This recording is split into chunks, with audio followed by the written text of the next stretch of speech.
Basically, it depends on who you ask. Now, we understand one thing is for sure. Uh, when demand remains the same and supply goes down, of course, the price will always rise. So the people will not be happy with that. That's by default. Of course, the farmers will be happy with it. So basically, it depends on who you ask. I want to believe our government know what they're doing, and of course, it's only time that can tell. So we want to just sit back, fasten our seatbelt, and see where this leads us. It's good if you want to grow your own internal capabilities and capacity. The best thing you do is protect the people, the local businesses. So government closing the borders should help us ideally be able to build our own in-house capacity, and that would actually help before we now decide to say we want to do globalization. So if you look at the case study of China, China had to close their borders to be where they are today before they now decided, okay, now we have the capacity, we can serve the world, then they open up for globalization. So the import, the fact that we keep consuming in Nigeria is not the best for me, because I feel the West African area has seen Nigeria as a key potential market for them. And if we don't really speak our strength, that respect wouldn't come. And we need to grow ourselves first. We need to be, I wouldn't like to use this word, but it's good to be selfish, to like yourself first as a country. We should have our own passion. We should have passion for our own things.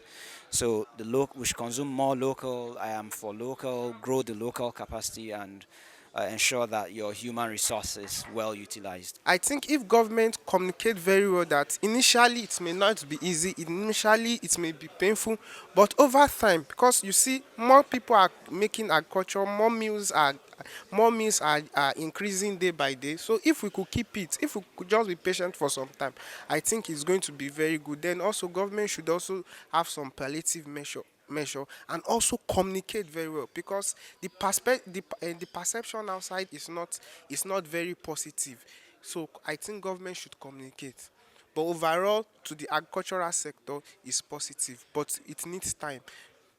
Government regulations have to come in. It's a step to deliberately want to grow your people. So it's not about saying, okay, yeah, the way let's, for example, rice. Yeah, we import a lot of rice. We have the local rice, which is very good. Nutrition wise, it's very, very good. So it doesn't have to go through that chemical process of traveling all the long way, preservatives. Health wise, it's not good for us. So we need to actually invest more in the local organizations that can, or companies that can actually process the rice to meet up with that global standard.